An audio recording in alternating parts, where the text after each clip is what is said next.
Good afternoon, St. James Church. I've been looking forward to this occasion, and I thank David and Cordelia for inviting me to present today. And I want to congratulate all of you on your sustained witness for 275 years. That is really something.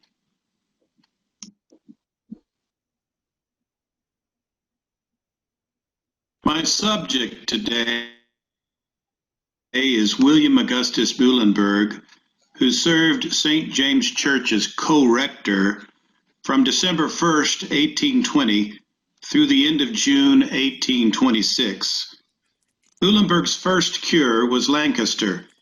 It's where he cut his teeth as a priest of the church and grew as a human being in countless and, I'm sure, untold ways.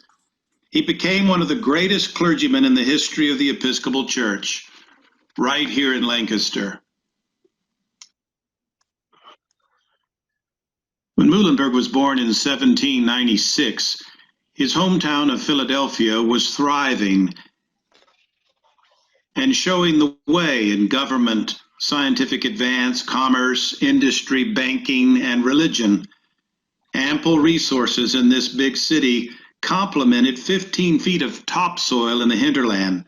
There was great cooperation coming down the Schuylkill, coming down the Delaware, between Philadelphia as a port and the interior. This is a view looking east down Market Street in Philadelphia in 1799. That's the First City Troop in the foreground. This is another picture of Market Street in Philadelphia. This time you're looking west. The occasion is Washington's funeral procession in 1799, only 3 years after Muhlenberg was born. Muhlenberg grew up close to the government in Philadelphia. This is Independence Hall, depicted in 1796. William's grandfather was Frederick Augustus Conrad Muhlenberg, Speaker of the Continental Congresses and first Speaker of the U.S. House of Representatives. The Muhlenbergs were prolific and influential. The patriarch of the American family established the Lutheran Church in this country. William's great-uncle Peter was a war hero. He rose in Washington's esteem to the rank of Major General during the Revolution. He was also a Lutheran pastor, which makes him a very colorful person to look at in history. The family as a whole, I think, was faithful, patriotic, dutiful, and aimed to do good in the new republic.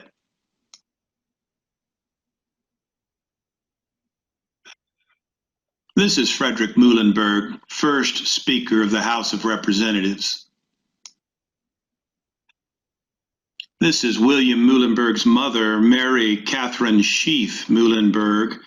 I know the reproduction is poor, but the face is still revealing, isn't it? The image bespeaks to me of refinement and gentility, of intelligence, wit, as well as sensitivity, and a little bit of melancholy. Mary's father, William Sheaf, built up one of the most successful wine merchant enterprises in the United States. He was a go-to merchant for presidents and senators and many other people, all up and down the East Coast. Mary's brother, George Sheaf, who married her Muhlenberg sister-in-law, only added to the family wealth.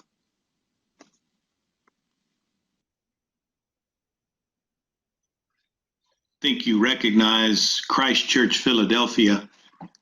Though he hailed from the great Lutheran family, William decided at the age of 8 to become an Episcopalian. The reason is simple. He wanted to praise God in English instead of German. So he did worship at Christ Church and St. Peter's and St. James and other parishes in the city of Philadelphia. The boy was drawn in to the Anglican ethos, the prayer book, the religion at once traditional and open to new ideas. He loved it. He cared about it. He wanted it to flourish. He gave all that he was and all that he had to the success of the Episcopal Church, and this was true throughout his life. Bishop William White saw tremendous promise in William Muhlenberg. The bishop gave him a superlative model of the gentleman priest, of the cleric who must serve a flock of untidy differences and disagreements, of often competing ideas about God, humankind, and the universe. For that is the way Philadelphia was, and the Diocese of Pennsylvania in this time. William White carried it off with love, aplomb, and irrefutable justice. He was much loved and was a very, very interesting person. Muhlenberg grew to be a lot like him.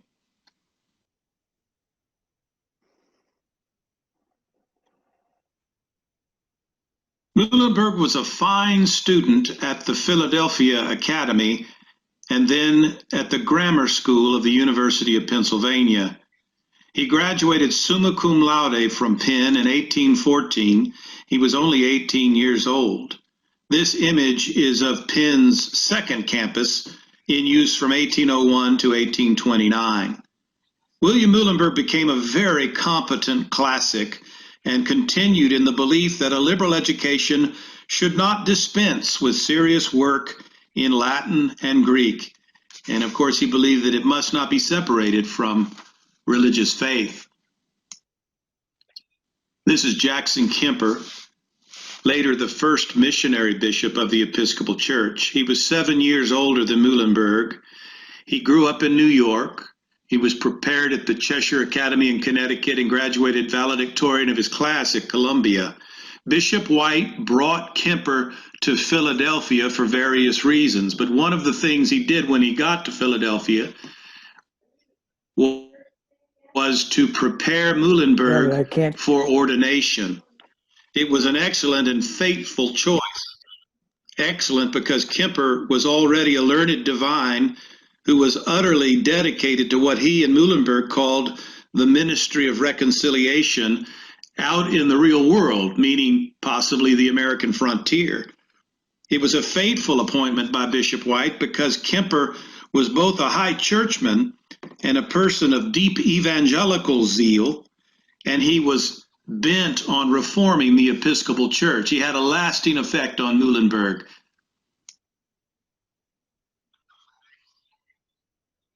Dr. Moyes sent me this splendid drawing of Lancaster in 1800. It was the second largest city in Pennsylvania, and it was a happening place. And St. James Church was right down in the middle of the prosperity and the fast pace and the happiness. Here's another image of Lancaster, Pennsylvania. Notice the Conestoga wagon. This is Henry Muhlenberg, William's great uncle, who was pastor of Holy Trinity Lutheran for 35 years and served as president of Franklin College from its founding in 1787 until his death in 1815. This Dr. Muhlenberg was a world-renowned botanist. And so I've got this image up here because he epitomized the philosophy of his great nephew, that the most serious academic learning and the Christian faith can and must go together. I also added this photograph to show that William Muhlenberg was not a stranger to Lancaster. He had family connections, and in fact, his grandfather, Frederick, moved here and died here in 1801.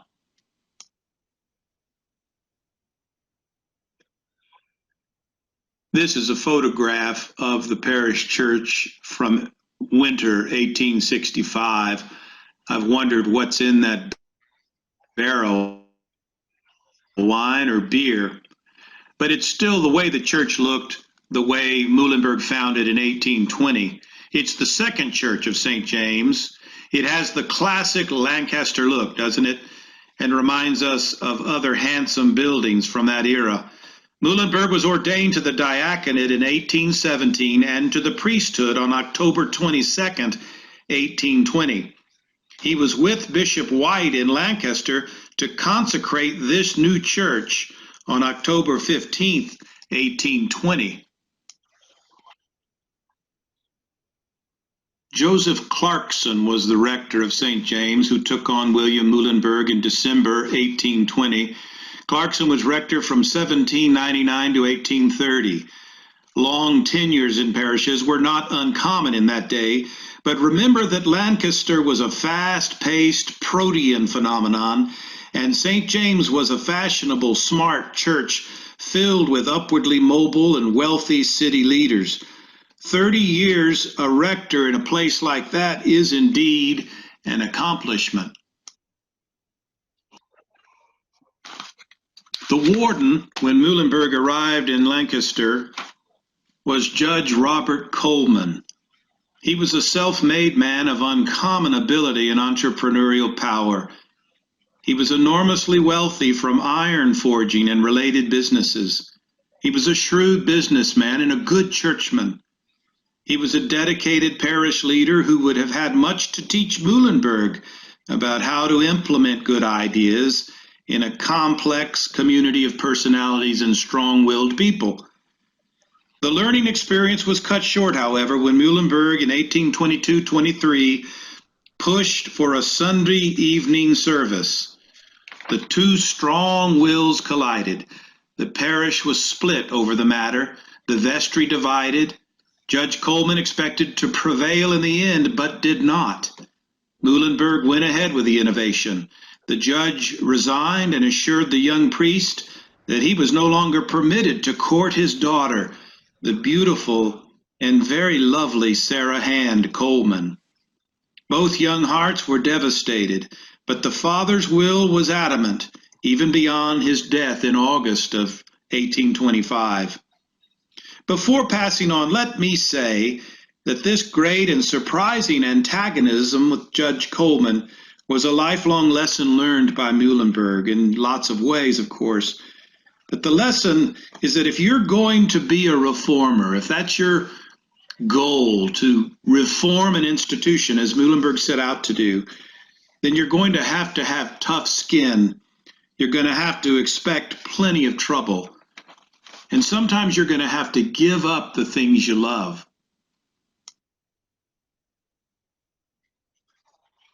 In 1821, Muhlenberg reorganized the St. James Sunday School program along the lines of his own research and ambitious ideas for the Sunday school.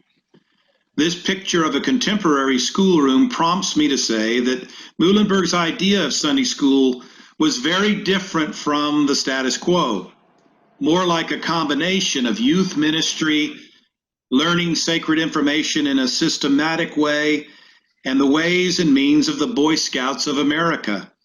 It was a very comprehensive experience for the boys and girls in Lancaster. This picture might be described as the status quo not only in the schools of the United States during that era, but in a lot of the Sunday schools. Let me take this time to say a little bit about the ways that Muhlenberg reformed the Sunday school in very powerful ways. Pupils were asked to memorize scripture, creeds, catechism, and collects. They attended adult worship every Sunday with their teachers. Tickets were awarded for various achievements in the sacred studies. 10 blue tickets were redeemable for 1 red ticket, which, best I can tell, had real buying power for these boys and girls. Already Muhlenberg was showing a keen knowledge of boy nature, and he honored the girls by treating them the same as the boys. Muhlenberg expected real commitment from his teachers, too. He trained them and he nurtured them as educators. He had high standards for them. He had high expectations for teachers and pupils. He expected them to keep up with their students during the rest of the week. They checked in on them. The Sunday school went from an enrollment of about 50 in 1821 to about 300 strong in 1827. It was a model of its kind for its day. In 1822, Muhlenberg founded a Lancastrian-style school in Lancaster, Pennsylvania. Through his connections in the legislature, Muhlenberg was appointed one of the directors of what was the second public school district in the state of Pennsylvania. He had been a director of the first district in Philadelphia as a very young man. He served in Lancaster as the de facto superintendent. Please take a close look at this slide. Children are being instructed by other children. The pupils and teachers are standing and have been walking from place to place. The forms or benches in the middle of the building were used, and there were some desks in the middle of that building, but only used when prescribed very carefully during the course of the very long day. Close-up of the Lancastrian method developed by Lancaster in the late 1880s, and Lancaster based it on the method of an Anglican missionary who was very successful in India teaching literacy. Muhlenberg's version of this monitorial system, as it's also called, was to pick older students to teach. He mentored these older, more mature students in a small group, ensured their training, and expected them to set the tone, head difficult pupils off at the pass, and actually teach to good effect. So they needed to be scholars. Muhlenberg raised today's equivalent of about $260,000 to erect the public schoolhouse for 600 students. This was done in 1823. The building stood on the southeast corner, I believe it was, of West Chestnut and Prince Street through the 1930s, when it was raised to make room for the post office. This is John Barrett Kerfoot, a boy in Muhlenberg's public school, and I think a parishioner as well. You'll know the name because, as a young scholar, it was he who addressed the Marquis de Lafayette when that superstar visited Lancaster in 1825. Kerfoot became Dr. Muhlenberg's right-hand man at the schools on Long Island. In 1842, his dear school father sent him to Washington County, Maryland, where he founded St. James School, the second school in the National Church School movement. Kerfoot was elected the first bishop of Pittsburgh in 1867, and in 1868 he was awarded an honorary doctorate from Cambridge University. He was, in the North Atlantic Anglophone world, a well-known educator.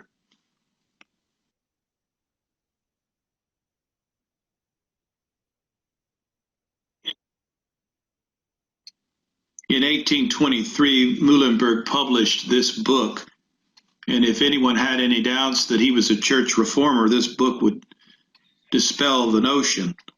While at St. James, Lancaster, he called the Episcopal Church to improve its public worship by using more and better hymns, by using greater drama in the Sunday service, and by employing a more colorful approach generally, especially on high holy days.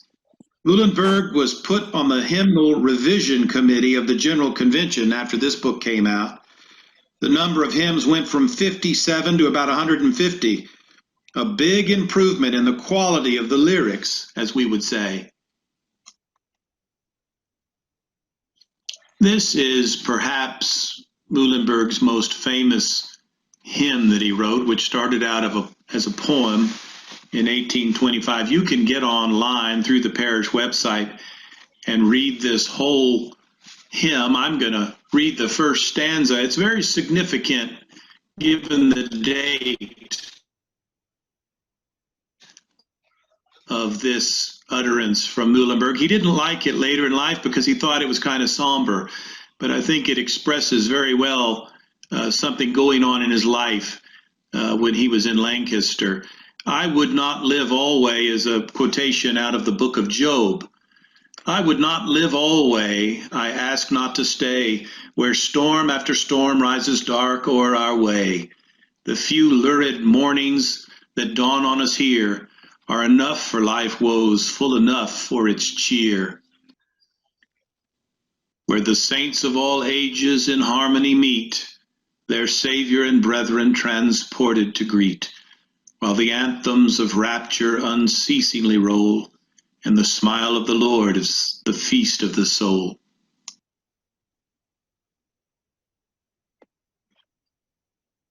Midsummer 1826, Muhlenberg resigned this cure at St. James and sailed to Europe. While in Europe, he studied high-quality faith-based schools, especially investigating Pestalozzi's and von Wellenberg's happy and amazingly successful schools in Switzerland. He returned to America later that year as rector of St. George's Church, Flushing, Long Island, that's Queens County, not too far from Brooklyn. By 1828, he had founded what became the best school in America by 1835. It was called the Church Institute, or the Flushing Institute. This is a rare photograph of the building that Muhlenberg painstakingly built, much of it at his own expense, to flesh out and implement his philosophy of education, which was highly developed by 1828 and became even more refined by 1836, when this Flushing Institute had developed into St. Paul's College and Grammar School.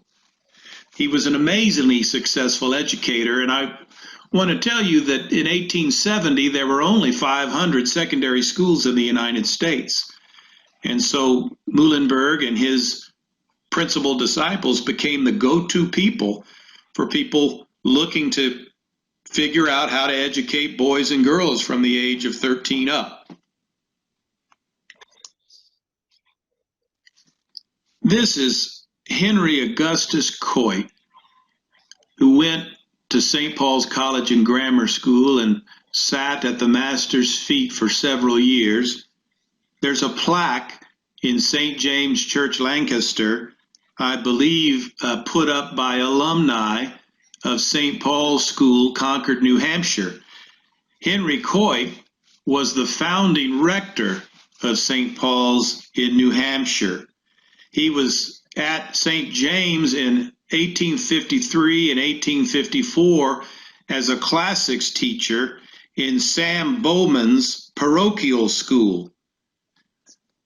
Muhlenberg produced Coit, and Coit loved and honored Muhlenberg ever after as the greatest educator he had ever known. I assume that the Lancaster Pauleys who put that plaque up think of Dr. Coit in the same exact way.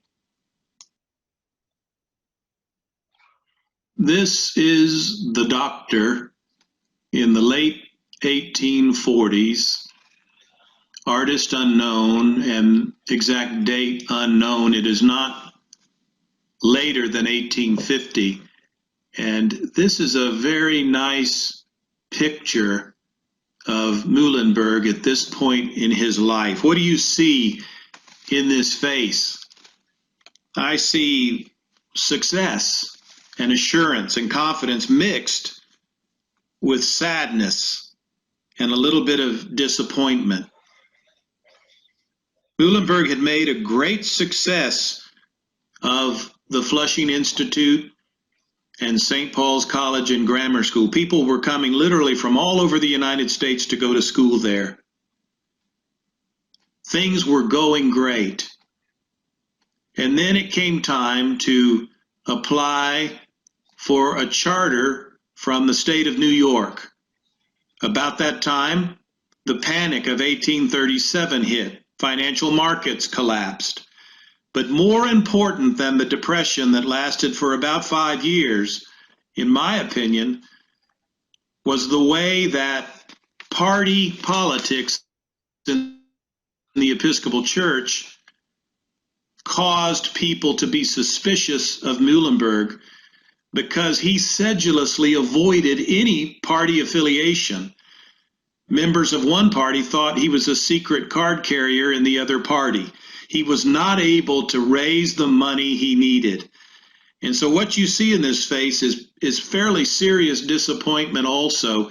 I have a speech that Muhlenberg gave at St. James School in Maryland in 1850, and he is still bitter about the way he had Richard Upjohn design a building at College Point overlooking Long Island Sound. Beautiful pink and white marble foundations had gone in, the walls were going up, and it all came to a screeching halt. In any case, what had grown into St. Paul's College and Grammar School was belly up by 1845. At this time, Muhlenberg resolved to go into the city and live among the working poor for the rest of his life.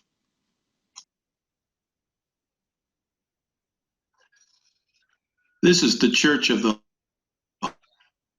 Holy Communion in Manhattan, which was founded by Muhlenberg in 1844 and erected in 1845. The Richard Upjohn building was paid for by Muhlenberg's little sister, Mary Muhlenberg Rogers. Her husband, John Rogers, died in 1841, and the church is a memorial to that good man who was the ever-generous churchman. This parish church was a new departure not only for Muhlenberg, but for the Episcopal Church as a whole, because what happened in this church and from this church really did change the Episcopal Church. From this headquarters in Manhattan, Dr. Muhlenberg continued to alter the course of the developing Episcopal Church. Let me list a few things that happened at the Church of the Holy Communion.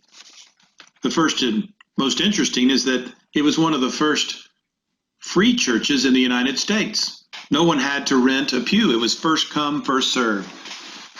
And then in this church, Muhlenberg blew the roof off of Episcopal worship by featuring every single Sunday a liturgical procession, a surpliced choir, Eucharist every Sunday, chanting of the Psalms, and a richer array of hymnody than any other church in New York City. Also, as in Lancaster, he set up a dispensary for the indigent, a soup kitchen, an insurance agency. He and Ann Ayres in 1844 established the Protestant Sisterhood of the Holy Communion, the first such organization since the Reformation. And this group of ladies, led by Ann Ayres, had incredible ministries they did all over New York. For example, beginning in 1847 on St. Luke's Day, Ann Ayres, getting more and more involved in ministry to the sick and dying, persuaded Dr. Muhlenberg to begin to raise money on St. Luke's Day for this ministry among the sisters. This grew into St. Luke's Hospital by 1850, and it was chartered by the state of New York in 1858. It's now part of the Mount Sinai Morningside system. In 1853, from this parish, Muhlenberg wrote his famous memorial lamenting the divisions and strife among Christians, and he had a lot of personal experience with that. He called on all Christians to work toward reunion all over the world. In 1865, he helped Harriet Starr Cannon establish a cloistered sisterhood, the Community of St. Mary's, and you may have heard of the Sisters of St. Mary through their educational work. They had crackerjack girls' schools, first in Manhattan and then in Peekskill, New York, in Wisconsin, and in Tennessee. That was the Community of St. Mary. So this church was a place for lots of change that came out of Muhlenberg's head and heart.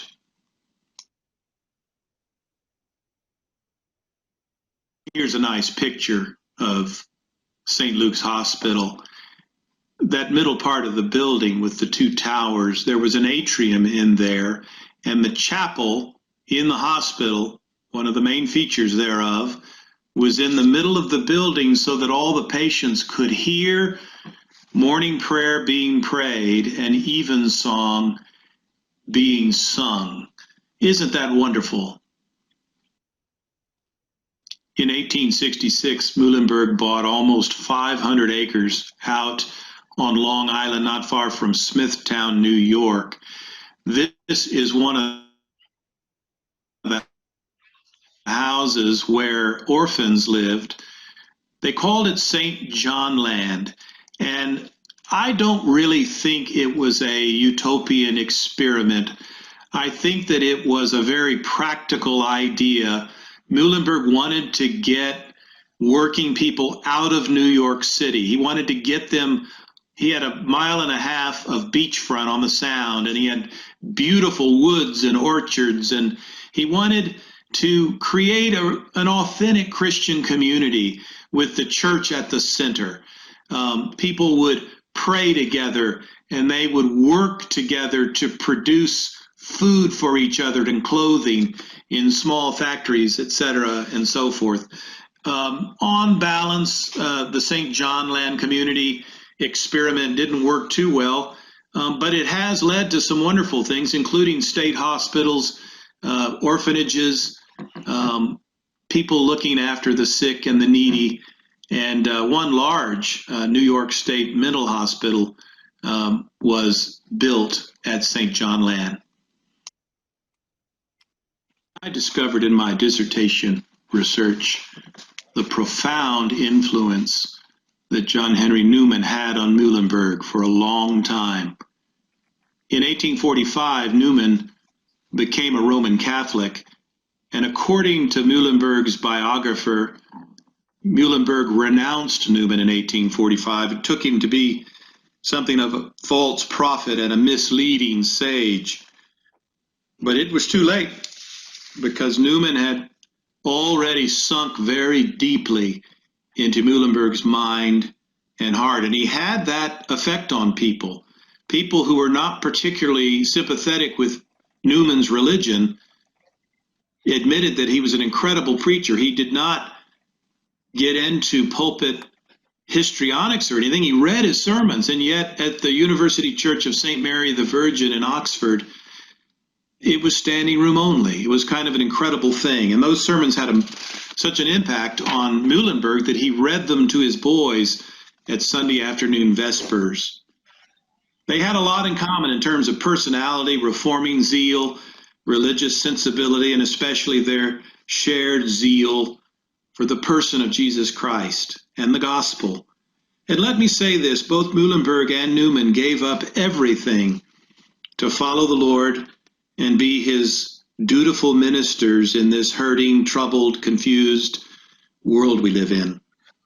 I doubt Muhlenberg was ever tempted to convert to the Roman Church. He knew he'd have to face Henry Melchior Muhlenberg, but he certainly did feel much of the time, like Newman, that the Episcopal Church was a bit of a straitjacket and too closely tied to the powers of this world. He's got an argument.